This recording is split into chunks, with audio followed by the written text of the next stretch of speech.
à tous et bienvenue dans le grand format santé. Je suis à Poissy où je vais rejoindre les invités du jour à la maison Souffrance et Travail 78.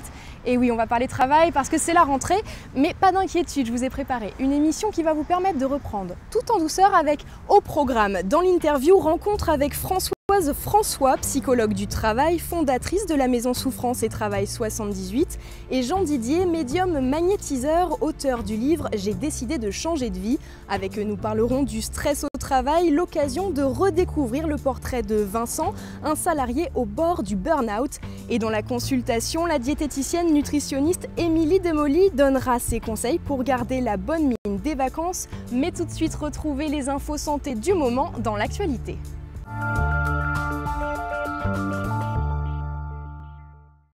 La grande nouveauté à venir est bien sûr l'arrivée tant attendue des autotests du VIH en pharmacie dès le 15 septembre. Un test pour l'instant accessible surtout dans les grandes officines yvelinoises du fait de sa péremption plutôt rapide pour son coût, 25 € par article. Pour autant, ce dispositif semble répondre à un réel problème de santé publique aujourd'hui avec encore 130 000 séropositifs en France, dont environ 30 000 qui l'ignorent. Prendre des antibiotiques trop fréquemment pourrait entraîner un risque de diabète de type 2. Pendant 15 ans, des chercheurs ont comparé le nombre de prescriptions d'antibiotiques avec le bilan médical de plus d'1 million de patients. Et il s'avère que ceux qui n'étaient pas atteints de diabète de type 2, mais ayant pris plus de 5 fois par an un traitement antibiotique, ont vu leur risque d'avoir la maladie augmenter de 53%. Pour l'instant, cette étude ne permet pas de confirmer l'hypothèse des chercheurs, car il se pourrait aussi que ces patients soient déjà sur le point de développer du diabète, ce qui les rend plus enclins aux infections et donc à prendre des antibiotiques. Mais c'est l'occasion de rappeler le devenu célèbre slogan « Les antibiotiques, c'est pas automatique ». 2 cas de polio chez des enfants en bas âge ont été confirmés en Ukraine d'après un communiqué publié par l'OMS. Jusqu'ici, aucun cas n'avait été répertorié en Europe depuis 2010. L'occasion de vérifier si vos vaccins et ceux de vos enfants sont à jour.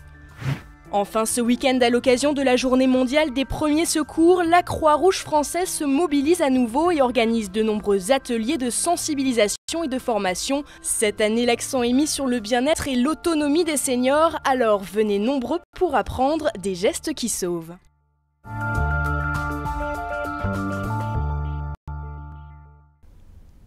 Et après ces quelques brèves santé, nous allons développer un sujet qui malheureusement concerne de plus en plus de monde, le burn-out. Selon le cabinet Technologia, 3 millions de salariés en France en seraient proches. Et on en parle avec Françoise. François, bonjour. Bonjour. Psychologue du travail spécialisée, fondatrice de la maison Souffrance et Travail 78. Et vous, Jean Didier, vous êtes médium magnétiseur, auteur du livre « J'ai décidé de changer de vie ». Bonjour également. Bonjour également. Alors, je vais m'adresser d'abord à vous, Françoise. François, pour savoir psychologiquement ce qu'il se cache vraiment derrière l'expression burn-out d'un point de vue vraiment, là pour le coup, médical, psychologique. Le burn-out, dans sa définition, c'est un épuisement à la fois physique, enfin plus qu'épuisement, je dirais, c'est un effondrement à la fois physique et psychique du sujet, c'est-à-dire qu'un matin, vous êtes dans l'incapacité totale de pouvoir monter dans votre voiture et aller au travail. Alors qu'est-ce qui va le différencier d'une dépression dite classique ? Ça se révèle par le biais d'une dépression, hein, puisqu'il y a une perte de l'élan vital, il y a des troubles cognitifs, troubles digestifs, il y a des idées morbides, enfin voilà, hein, il n'y a plus d'envie de rien. Et quand on dit plus envie de rien, c'est déjà le summum de l'atteinte de cet épuisement professionnel. Donc les symptômes vont peut-être ressembler, mais la cause elle-même ne va pas être la même, évidemment. La cause, c'est le lien, c'est le travail, c'est le surinvestissement au travail, c'est le fait d'avoir tout donné, d'avoir cette sensation d'avoir tout donné et de ne rien avoir en retour ou très peu. Et puis derrière, c'est cette surcharge de travail, c'est le fait d'occuper un poste qui en fait est un poste qui aurait dû être occupé par au moins 3 personnes. C'est les économies que l'entreprise va faire sur le salarié, hein, en n'employant pas d'autres personnes pour aider. Voilà. Et puis petit à petit, généralement, les gens qui tombent en épuisement professionnel, parce que moi je l'appelle plutôt comme ça que burn-out, sont des gens pour qui c'est compliqué de leur expliquer qu'ils sont épuisés, qu'ils doivent être arrêtés. et puis qui derrière doivent être arrêtés à un certain temps, voire même un très long temps. On va revoir évidemment toute cette évolution, mais en tout cas, voilà, sur la définition même, finalement, c'est un épuisement. Et si cette expression anglo-saxonne est devenue courante dans notre langage, elle n'en reste pas moins grave. On rappelle que cela se traduit en français, se consumer. Alors pour un énergéticien comme vous, excusez-moi Jean-Didier, cela doit signifier évidemment beaucoup de choses. Oui, parce qu'effectivement, à partir de ce moment-là, ça veut dire qu'on est complètement vidé, c'est-à-dire qu'on n'a plus d'énergie, on n'est plus capable de rien faire. C'est comme si le moteur, en fin de compte, n'était plus alimenté. Donc on n'a plus de capacité à avancer, à bouger, à se mouvoir.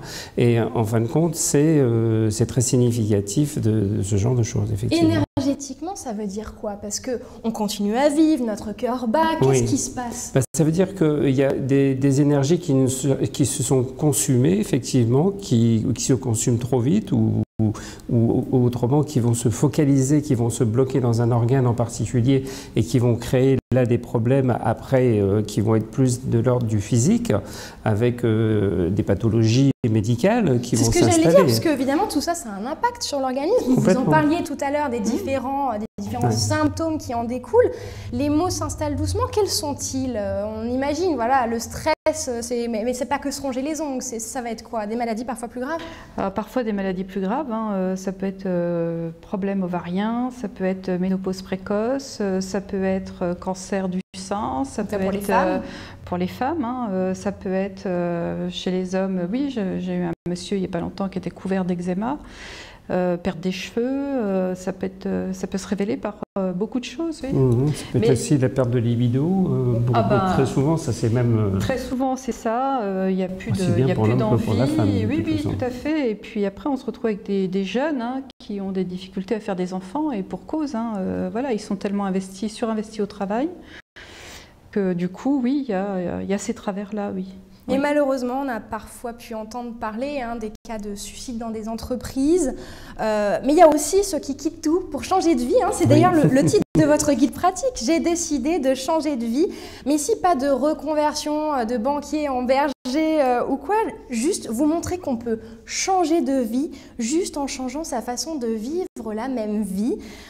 Ça veut dire quoi? Alors, effectivement, c'est tout à fait possible de vouloir changer de vie, de partir à l'autre bout du monde pour découvrir un autre pays. Ça peut être changer de profession pour avoir envie, effectivement, de découvrir un autre univers. Mais moi, je me suis canalisé et focalisé, effectivement, sur quelque chose qui est plus un changement intérieur, on va dire un changement magnétique ou spirituel, où on va avoir une envie, effectivement, de se prendre en main, parce que ça, c'est important de se prendre en main. Et puis, ça peut être aussi une espèce de prévention pour éviter, justement, le burn-out. Alors, qu'on subisse un burn-out ou qu'on décide de rebondir, il faut admettre que ce phénomène de rupture semble véritablement grandissant. On en voit de plus en plus dans notre entourage, des gens qui décident de tout d'un coup changer de vie. Est-ce que c'est lié à la crise? Est-ce que c'est aussi lié peut-être au fait qu'on détecte de mieux en mieux, on arrive à mieux cerner le problème du burn-out et du coup forcément on le dénombre de plus en plus, on voit ce phénomène dans de nombreuses maladies? Ou alors peut-être la volonté d'une réalisation profonde de soi qui devient un peu à la mode. Ces choses-là, on ne s'en préoccupe peut-être pas avant, dans les générations passées. C'est une question ouverte qui s'adresse à vous deux finalement. Je pense qu'il y a quelque chose d'important qui a changé la donne depuis quelques années, c'est le besoin de réussite sociale. Qui est, enfin, je ne sais pas, je ne vais pas me contredire par rapport à ça, mais le besoin de réussite sociale est très marqué aussi bien sur le plan masculin que maintenant féminin de plus en plus. La femme a besoin de s'émanciper, ça c'est certain, mais elle a besoin aussi d'être reconnue sur le plan social. Donc elle va s'investir complètement et totalement dans son travail et du coup, effectivement, s'épuiser peut-être d'une certaine façon à force de trop travailler et puis de mener d'autres activités à côté, quoi. Et au niveau du burn-out en lui-même, vous, en tant que psychologue, vous observez aussi un changement des mentalités? Alors, moi, ce que j'observe, c'est qu'effectivement, les gens sont à la fois dans une quête de reconnaissance et donc, du coup, au travers du travail, c'est un des meilleurs moyens pour socialement être reconnu. De l'autre côté, moi, ce que j'observe aussi, c'est que finalement, se rejoue au travail une partie de sa propre histoire et que cette reconnaissance, elle est aussi en lien avec l'histoire du sujet. C'est pas seulement la quête d'être reconnu dans le sein même du travail, c'est aussi dans la famille, ça se déporte. Hein. Je dirais que le fait de faire un burn-out, d'abord ça ne touche pas n'importe qui, ça touche souvent des gens très courageux, des gens qui y croient, des gens qui ont envie, des Comme gens ça, qui on reviendra sur les profils des personnes touchées, on en reviendra et ce sera vraiment l'occasion de le dire, abattre un peu certains clichés qu'on peut entendre. Mais c'est vrai que pour revenir vraiment à cette question de nombre qui augmente des cas de burn-out, je vais vous lancer une perche, parce qu'évidemment on a discuté en commençant avant l'émission, et vous me disiez que même au niveau des médecins, la considération même du burn-out a changé. Ça commence à évoluer. Les médecins osent parler de syndrome anxio-dépressif en lien avec des problématiques liées au travail, hein, donc d'organisation, ou tout simplement de mettre épuisement professionnel sur les arrêts maladie. On a de plus en plus l'audace tous de demander des reconnaissances en imputabilité auprès de la sécurité sociale, donc une reconnaissance en maladie professionnelle, non pas pour obtenir des primes de la sécurité sociale, mais bien pour après faire valoir ses droits, puisque tomber en burn-out, quand même l'employeur est sous le coup de l'article 41-21 du Code du travail. Il est dans l'obligation de maintenir en santé physique et mentale ses salariés et il a défailli quelque part quand même. Hein, donc il y a quand même une avancée, quand même. Il y a une conscience du public, du gouvernement quand même qu'il y a un problème. Les choses avancent dans le bon sens, doucement évidemment, mais oui, trop doucement. Trop doucement, en tout cas de mon point de vue. Après, ça avance, mais à force quand même de se batailler. Hein, c'est pas simple. Hein, sur le terrain, au quotidien, d'être confronté à cette réalité-là, c'est compliqué. Les demandes de reconnaissance en maladie professionnelle pour cette question du burn-out, c'est quand même un cas sur 5 qui est reconnu. Ça ne veut pas dire pour autant qu'on ira jusqu'en justice, puisqu'on peut aller au TAS derrière, hein, au tribunal de la sécurité sociale, et déposer une plainte, comme pour l'affaire de l'amiante, hein, de la même manière. Sauf qu'aujourd'hui, voilà, la maladie ne fait pas partie de la liste, et donc du coup, c'est vraiment du cas par cas. Alors, on voit quand même le rôle de l'employeur, hein, malgré tout, même si on va voir, hein, il y a des sujets différents, des profils différents. Et là, on se dit, vous le disiez tout à l'heure, c'est vrai qu'un employeur va donner énormément de charges de travail à une personne, par économie, hein, évidemment. Du coup, on a envie de faire un raccourci peut-être un peu facile en disant « Ah, bah, c'est à cause de la crise financière ». Et vous dites, hein, Jean Didier, que la crise financière n'est peut-être pas l'origine, mais elle-même un symptôme d'un phénomène plus généralisé concernant le monde moderne. Oui, tout à fait. Il y a quand même un changement qui se fait. Oui. On en parlait, hein, il y a un changement qui se fait, mais moi je trouve qu'on n'a pas encore été assez loin. Il faudrait qu'on aille beaucoup plus loin et qu'on soit dans la prévention. Et on n'est pas encore du tout là-dedans. Et c'est pour ça que ce livre existe. J'ai décidé de changer de vie parce que c'est presque une prévention, parce que c'est tout un tas d'exercices, tout un tas de choses qui nous permet de déstresser, d'éviter d'aller vers le burn-out.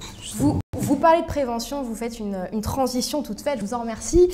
Aujourd'hui même se tient la journée nationale de prévention contre le suicide.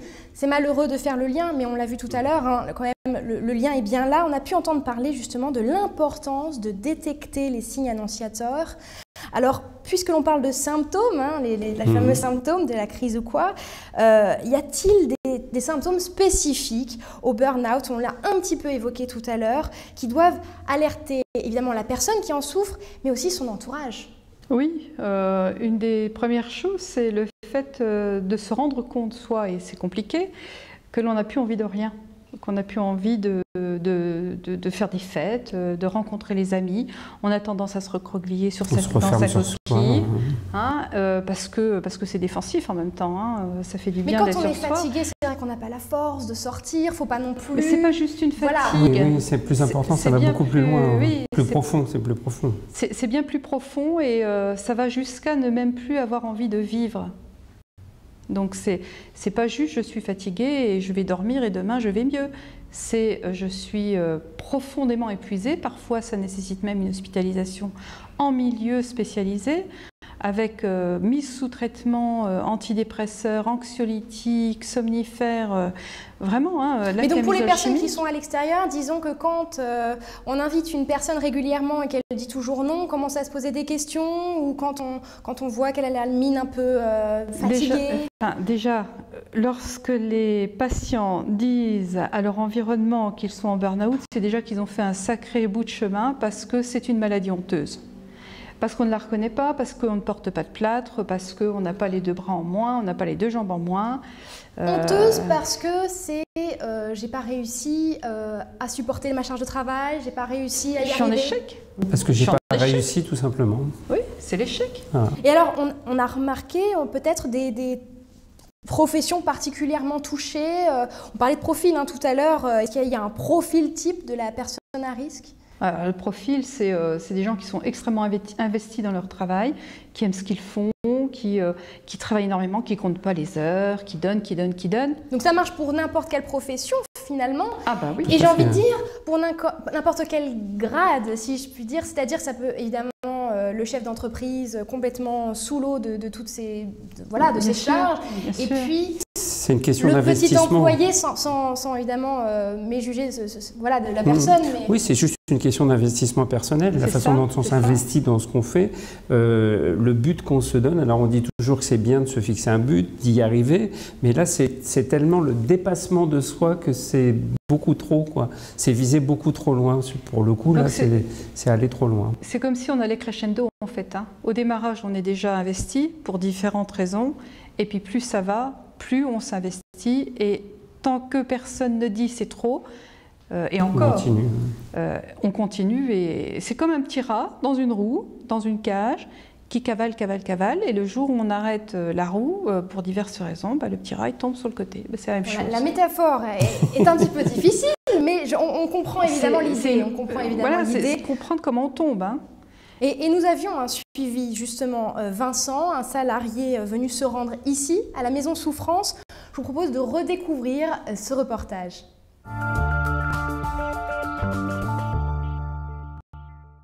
22 ans d'ancienneté, une vie personnelle reléguée au second plan et aujourd'hui une rupture consommée. Vincent a 43 ans, brimade, surcharge de travail. Ce chef de la sûreté de grands magasins dénonce des conditions de travail devenues insupportables.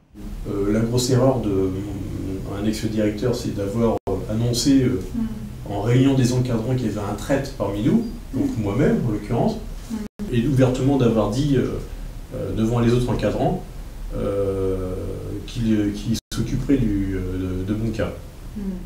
Ce qu'il décrit comme des humiliations publiques et un manque de considération lui ont fait perdre toute confiance en lui. Vous dites c'est moi qui suis pas à la hauteur, je me suis démené pour rien, ma société n'est pas derrière moi, c'est certain. Donc voilà. Vous êtes hors jeu, quoi. Pas de profil type ou de schémas établis, la direction n'est d'ailleurs pas toujours la source de cette souffrance. C'est le monde du travail tout entier qui a changé. Ça peut être le collègue, ça peut être le voisin de bureau, ça peut être effectivement le hiérarchique. C'est vraiment comme une espèce de jungle là où tous les coups sont permis. Il y a une recrudescence de cette souffrance, en tout cas moi c'est ce que j'observe, hein, parce que ça fait quand même très longtemps que je travaille dans ce domaine, et que les cas sont de plus en plus complexes, de plus en plus douloureux, de plus en plus difficiles à traiter. Ici, à la Maison Souffrance et Travail de Poissy, des psychologues, des sophrologues, mais aussi des avocats proposent un accompagnement global. La souffrance au travail, une notion encore vague. Le gouvernement a mis en place le 26 mars dernier un groupe de réflexion pour clarifier la notion d'épuisement professionnel, mieux connue sous le terme de burn-out. Alors on vient de voir en image les différentes missions de votre structure d'accueil. L'écoute, c'est sans doute la première et la plus fondamentale, en quelque sorte, pour des personnes qui n'osent souvent même plus parler. Qu'est-ce que vous constatez ? Globalement, les personnes qui viennent sont heureux de venir sont heureux de repartir parce qu'ils ont été écoutés, entendus, compris dans ce qui leur arrive, parce que finalement, à l'extérieur, les gens ne comprennent pas. Parfois, il arrive aussi que le médecin ou le psychiatre n'ait pas compris en quoi la personne souffrait et de quoi elle souffrait au plus profond. Donc c'est pas seulement une écoute, c'est aussi vraiment d'avoir compris ce qui s'était joué, oui. Là encore, mettre un mot sur ce qu'on a. C'est souvent le cas dans les différentes maladies. Et sans mauvais jeu de mots, l'écoute, c'est évidemment celle fournie par autrui, mais c'est presque surtout celle de soi-même, n'est-ce pas? Sur son corps. Dans votre livre, vous regrettez d'ailleurs que l'on n'apprenne pas cela dans les manuels scolaires. Et d'un autre côté, c'est pas naturel? Non, c'est pas que c'est pas naturel, c'est qu'on n'est pas initié à ça. Et moi, c'est ce que j'appelle l'école de la vie, c'est-à-dire qu'on est obligé de passer par certaines étapes, par des choses émotionnellement des fois dramatiques ou très fortes, pour comprendre, pour assimiler des choses et pour avancer dans la vie après. Et en fin de compte, on n'a aucun bagage quand on est jeune et quand on débarque à l'école qui nous dit à tel moment, soit vos parents vont divorcer, soit votre père va perdre son travail, soit vous allez perdre vos grands-parents, donc il va falloir le gérer comme ça, il va falloir faire ça. Et il faut se débrouiller, chacun est livré à soi-même pour se débrouiller par rapport à ça. Donc écouter son corps, savoir quand on ne tient plus le rythme. Écouter ses émotions aussi, parce qu'on passe souvent beaucoup à côté de ses émotions maintenant. Et j'explique d'ailleurs dans le livre que très souvent, il y a des schémas de pensée comme ça qui sont par exemple aux garçons, on leur dit quand quelque chose ne va pas, mais surtout pleure pas, t'es un homme, t'es un garçon c'est dur, ça pleure pas. Et moi je dis que c'est tout l'inverse, au contraire, il faut se laisser aller, il faut pleurer, il faut se vider, parce que plus on va garder des choses en soi et plus ça peut être significatif de problèmes qui vont s'accumuler après pour la suite, quoi. Alors qu'est-ce que ça implique quand ça va pas bien, dans le cadre du burn-out notamment, quand on commence à perdre pied, alors on fait quoi? On va partir un week-end en plein air et puis ça va suffire? Non. La réponse est claire. Ça serait magique. Ça serait magique. Non, ça ne marche pas comme ça. C'est vraiment le début d'une prise en charge longue. Et en même temps, et pour rejoindre un petit peu ce que vous dites, je dirais que finalement, faire un burn-out, ça peut être considéré comme une chance. Il ne faut pas en avoir peur. Je crois qu'il faut se laisser glisser, aller jusqu'au bout de la piscine, au fond de la piscine, et puis voilà, on va pouvoir remonter, et on en sortira. C'est une prise de conscience finalement, et, oui, et la vie aura plus de sens. C'est une seconde chance qui nous est offerte et qu'il faut savoir saisir. Parce que c'est pareil, des fois les gens ne savent pas saisir cette chance-là, ou ils ne veulent pas. Parce qu'ils se complaisent aussi. Il y a certaines personnes, des fois, qui se complaisent dans leur situation parce que d'un seul coup, beaucoup de personnes sont à l'écoute, sont là, sont proches. Qu'est-ce que tu fais? Qu'est-ce que tu veux? Et ils se disent, mais en fin de compte, c'est bien aussi, des fois, d'être dans cette situation. Alors, oui, parce qu'il y a une espèce de régression psychique et donc, du coup, effectivement, ça peut... Voilà, mais c'est rare. Hein. Oui. C'est quand même assez rare. Moi, dans mes consultations, c'est plutôt des gens qui ont envie de s'en sortir vite, qui veulent redevenir autonomes, qui veulent... Mais enfin, s'en sortir vite, on va parler de temps, quand même. On est obligé de parler de ça. On disait un week-end, évidemment, donc ça ne suffit pas. Combien de temps? En moyenne, c'est 6 mois à 1 an. 6 mois, 1 an quand même. Pour commencer à refaire surface. Et d'ailleurs, le programme que l'on retrouve dans le livre est justement un parcours dans le temps, un travail sur 90 jours en 3 parties. Alors vous guidez pas à pas vos lecteurs à devenir, attention, c'est la promesse de la préface, maître de leur corps, de leurs émotions, de leurs énergies et de leur vie tout entière. Sacré programme qui reste ludique quand même, je vous rassure, avec des petits tests. Pourquoi? Ça, c'est ma petite question. Pourquoi on ne pourrait pas commencer directement à accéder aux exercices finaux, par exemple? Parce que ça a l'air assez simple. Oui, mais en fin de compte, on ne peut pas parce qu'il y a un espèce de processus et une marche à suivre qui est progressive, comme dans toute chose. Et il faut commencer petit pour grandir. Donc, on commence avec des exercices très simples qui sont effectivement de la respiration. Le stress vient très souvent, on ne le sait pas, mais le stress vient très souvent du fait que les personnes respirent mal ou pensent savoir respirer, mais ne respirent pas bien.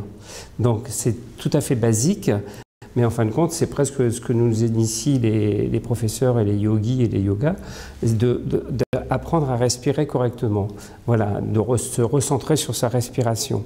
À partir de ce moment-là, déjà, quand on stresse, on dit bon, il faut respirer d'une certaine manière, d'une certaine façon pour moins stresser ou pour déstresser. Donc on commence par la respiration et après on va monter dans des exercices qui sont un petit peu plus ludiques ou qui sont des exercices beaucoup de visualisation, parce qu'il y a beaucoup de choses qui sont en rapport avec la visualisation dans mon livre.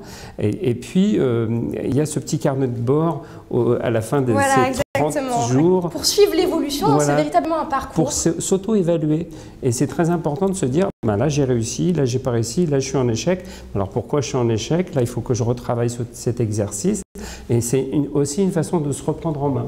Et vous l'avez dit, les exercices, bon, quand même respirer, ça peut paraître assez simple, donc c'est accessible à tous. Et d'ailleurs, on le rappelle, hein, ce livre n'est pas uniquement destiné aux personnes qui seraient au bord du burn-out, mais juste ceux qui veulent aller mieux dans leur vie, en fait. Qui veulent changer de vie. Alors, vous citez l'exemple de personnes qui justement ont suivi et observé de nombreux changements dans leur vie, donc ces méthodes ont fait leurs preuves. Pour autant, quand un burn-out est diagnostiqué, et là je vous regarde en tant que psychologue, quel est le traitement classique préconisé? Est-ce que, je sens que je vais lancer un pavé dans la mare, l'arrêt du travail avec antidépresseurs est-il inévitable? C'est inévitable, dans la majorité des cas. Et c'est vraiment de couper avec le travail. C'est-à-dire que plus de téléphone portable, plus d'informatique. Vraiment, il faut couper pour pouvoir se ressourcer le plus vite possible. Souvent, moi, je demande aux salariés aussi de demander l'autorisation à la sécurité sociale pour aller se reposer à la campagne, pour aller faire autre chose. Parce que évidemment, voilà, quand on reste sur, j'appelle ça moi le lieu du crime, hein, après, voilà. Si on reste sur le lieu du crime, non, on ne va pas s'en sortir aussi facilement que ça. Hein. Mais on pourra quand même y revenir après? On ne peut pas pas au même travail. Globalement, ça devient extrêmement compliqué de revenir travailler là où on a eu aussi mal. Hein. En tout cas, on peut profiter de ce temps, justement, à la campagne, pour faire peut-être ces exercices, les exercices cités dans votre ouvrage, Jean Didier. Mais quand ça ne va pas forcément mieux ou en complément, donc vous voir ici à la Maison Souffrance et Travail de Poissy, vous apportez aussi une aide si besoin juridique, on le précise, parce que ça peut être nécessaire pour accompagner jusqu'au bout les personnes en détresse. Cela fait maintenant bientôt 3 ans que vous avez ouvert déjà, le temps passe vite. Alors un peu comme dernier mot, mot de la fin, quel bilan faites-vous concernant le burn-out? Je dirais qu'il y a une patientèle croissante.